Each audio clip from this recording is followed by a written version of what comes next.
Bak kalmadı. Ananı siktim ananı bekle. Yat lan aşağı.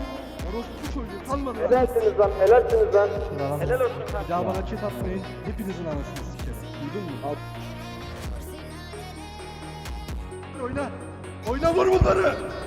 Helal lan.